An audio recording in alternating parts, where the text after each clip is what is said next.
Help me, brother, I cried as I stumbled into my brother's place in the middle of a freezing winter night, wearing ragged clothes and holding a baby in my arms. My brother was speechless at the sight of me, so changed and frail, clad only in a tattered shirt and barefoot. What on earth happened? He quickly asked, ushering me into the house and warming up the room.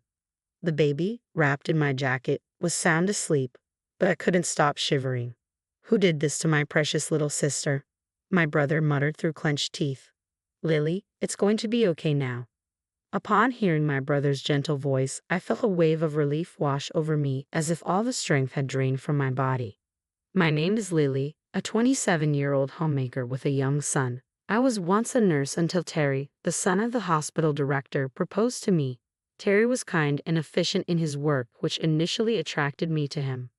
I have a brother who is 5 years older than me, and after our parents' tragic death in a car accident when I was 4 and he was in 3rd grade, he became my protector. Our parents died when their car was hit head-on by a truck whose driver had fallen asleep at the wheel. My mother, also a nurse, was working late, and it happened when my father went to pick her up. Before leaving to pick her up, my father had casually told my brother, Derek, I'm counting on you to take care of Lily. These words became unforgettable for my brother, who took them to heart and has protected me ever since. We never fought. He has always been like a superhero to me. After the accident, it seemed my brother and I would be sent to separate foster homes. However, our paternal grandparents, who we hadn't interacted much with until then, took us in. When I first met our grandfather, his white hair and bushy beard made him look like a storybook Santa Claus. Seeing Derek, he muttered, "You're the spitting image of your father," and I believe I saw tears in his eyes. Our grandmother was a kind woman who hugged me tightly and sobbed, "Poor child." Later, I learned that our father had fallen out with our grandfather, leaving home in what amounted to running away. Our grandfather wanted him to continue the family business, but our father wanted his freedom. Neither would yield, and they ended up parting on bad terms. Derek and I moved to our grandparents' house nestled in the rural mountains. Our grandfather, a renowned potter, created works so famous that a single teacup could sell for thousands of dollars. Thanks to this, Derek and I grew up without financial difficulties. Our grandfather was stubborn, hated dishonesty, and dedicated himself completely to his work, while our grandmother was incredibly kind. Despite our parents no longer being with us, under our grandparents' watchful eyes, we grew up happily. Derek attended a prestigious university in the city, and I went to nursing school. We both had the chance to follow our dreams. However, when our grandmother's health deteriorated, Derek returned home from the city. I wanted to return too, but as I was still a student, Derek advised against it. Derek had always been interested in our grandfather's work but was firmly told to follow his own path, leading him to university. I think our grandfather regretted forcing our deceased father to continue the family business and didn't want his grandchildren to go through the same thing. However, Derek insisted on being taught pottery by our grandfather. He had always been handy, making pottery a good fit for him. Besides, Derek excelled at everything: academics, sports, and he was popular among his friends. He was truly a superhero, taking care of our sick grandmother while mastering the art of pottery. While learning the trade from our grandfather, I graduated from nursing school and started working as a nurse. That's when Terry proposed, and we got married. We had a grand wedding, and what I remember most are the joyous smiles of Derek and our grandfather. Derek brought pictures of our parents to the wedding. "We all just want you to be happy, Lily, including Mom and Dad," he said, shedding tears openly. Our grandmother, too ill to attend, cried tears of joy when she saw the video of the ceremony. I felt truly blessed with a great family. I quit my job as a nurse, moved into my husband Terry's family home, and began to support him as a full-time homemaker. We had a child, and Terry was kind. Our life seemed smooth sailing, and I couldn't have imagined the hellish days that were to come. Not long after my grandmother passed away, Terry attended the funeral with me and comforted me. My grandfather's disappointment was so severe that I couldn't even speak to him. Derek, while supporting our grandfather, immersed himself more and more into his pottery. 6 months passed. "Help me, brother," I cried as I fled to my brother's place in the middle of a freezing winter night, wearing ragged clothes and holding a baby in my arms. Derek was at a loss for words upon seeing my drastically changed appearance. I was so skinny and weak, just wearing a thin, tattered shirt and barefoot. What on earth happened? He quickly let me in and warmed up the room. The baby wrapped in my coat was sound asleep, but I couldn't stop shivering. Who did this to my dear sister?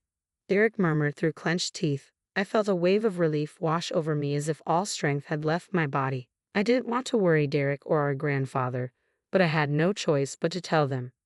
I began to recount the events at my in-laws' house. Terry and I had been living together, but due to my in-laws' concern that I should rest during and after pregnancy, we moved into their house. My in-laws, both remarried, seemed like a genuinely close family. Terry was the stepson of my mother-in-law. I was happy that my child and I could become part of this family.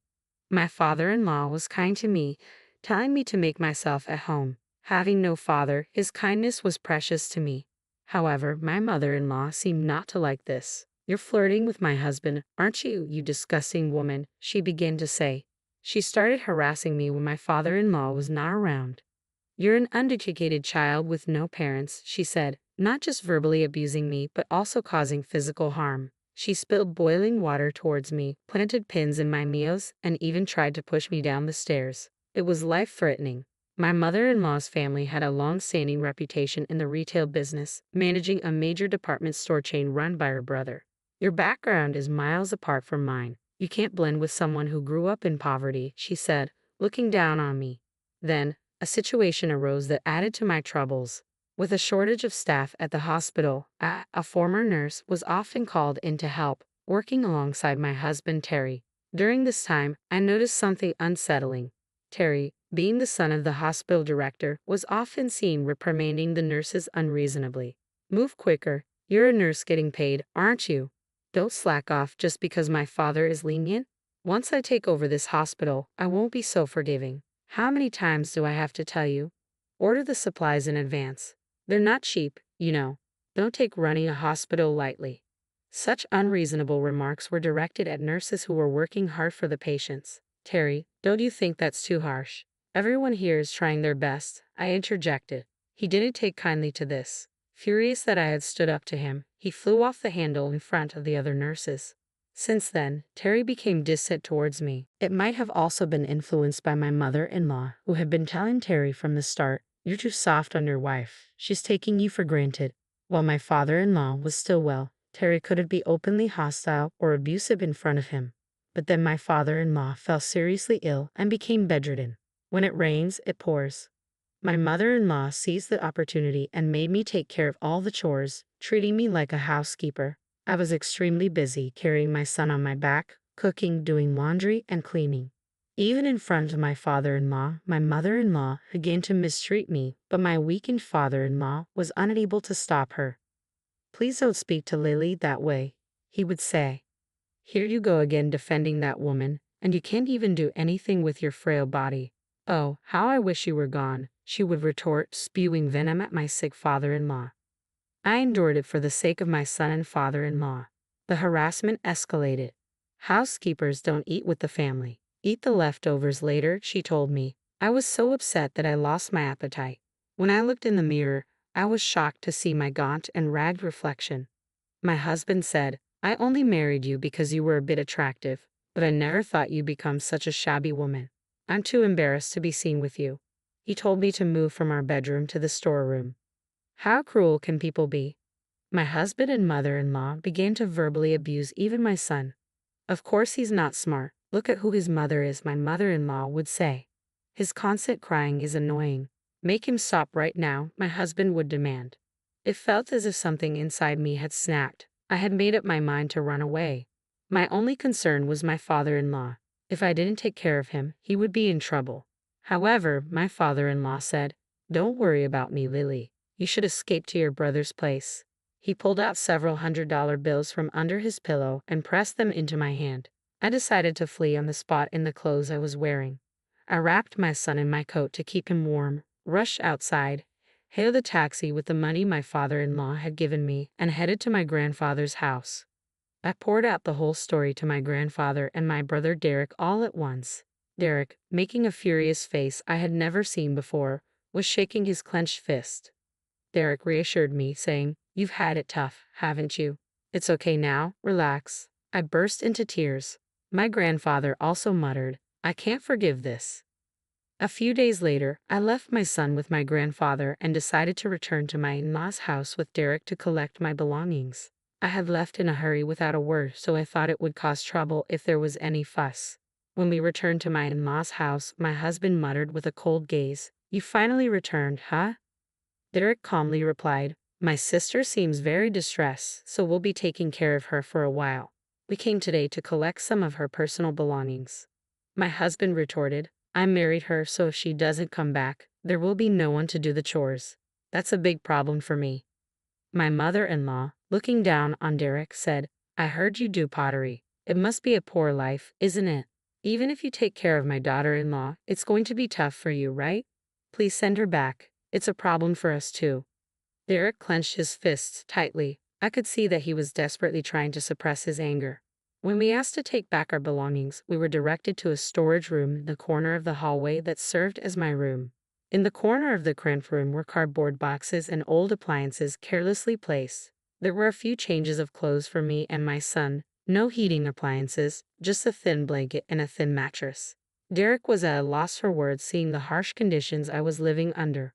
When he glared at my mother-in-law, saying, "Is this where you shoved my dear sister and her child?" she retorted, "She should be grateful just to have a room.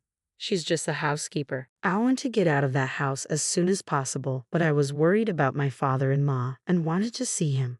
When I did, he quietly handed me something and apologized to Derek for not being able to protect me. For several days after that, we made preparations. Along with my grandfather and Derek, I headed to my in-laws' house. I was determined to fight for my son. I couldn't keep running away forever. When we arrived, I handed my husband the divorce papers. He was taken aback for a moment, but then declared he wouldn't pay alimony or child support since I was choosing to leave. I played a recording of his mother belittling me and him shouting at me. "This is evidence of the abuse I suffered," I informed them. My husband and mother-in-law looked shocked, asking, "When did you even record this?" It turns out my father-in-law had secretly recorded everything to help me. He had discreetly passed the recording to me when I went to collect my things a few days before. Derek, who had graduated from law school and passed the bar exam while assisting our grandfather with his pottery work, said I could get a divorce since my husband was at fault. Derek had been actively practicing law to help those in need in our local community, and now he promised to fight for me wholeheartedly. My wheelchair-bound father-in-law showed up and handed the divorce papers to my mother-in-law. He had also recorded all the verbal abuse he had endured and was now ready to divorce as well. He preferred living in a care facility over living with my mother-in-law. Upon hearing this, my mother-in-law burst into laughter. "I'll gladly divorce you and return to my brother's house and go back to my luxurious life," she said. At that moment, my grandfather made a call stating, "I'll terminate any contracts with a family like this." It turns out the major department store run by my mother-in-law's brother was on the verge of bankruptcy. He had been eagerly trying to strike a deal to exhibit and sell my famous grandfather's pottery and was close to finalizing it. Immediately, a call came from her brother, the department store owner, severing ties. My mother-in-law blanched, muttering, "That's impossible," and sank to her knees. She finally seemed to understand her situation and started to beg. "Please forgive me. I was out of line. I have nowhere else to go. Please let me stay here, Lily. I'm sorry. Please forgive me." There was no way we could forgive her now. We all coldly stared at my weeping mother-in-law. However, just one person still didn't seem to fully grasp the situation. It was my husband. He said to me, "I'm set to inherit this hospital. If you want a divorce, I'll pay alimony and child support. I'll marry someone younger and prettier than you." But then my father-in-law said a single sentence, "The hospital has been sold." My husband's eyes widened in shock. What? In fact, Terry, requested by my father-in-law, had been pulling the strings. "Get out of here right now," my father-in-law screamed at his stepson. My husband's face turned white. He was not legally adopted by my father-in-law, who was actually his stepfather, so he had no legal claim on his stepfather's assets. On the contrary, I was legally adopted by my father-in-law, who had taken good care of me. Sensing the tide of events, my husband quickly changed his tune, pleading for a fresh start with me. I coldly dismissed him.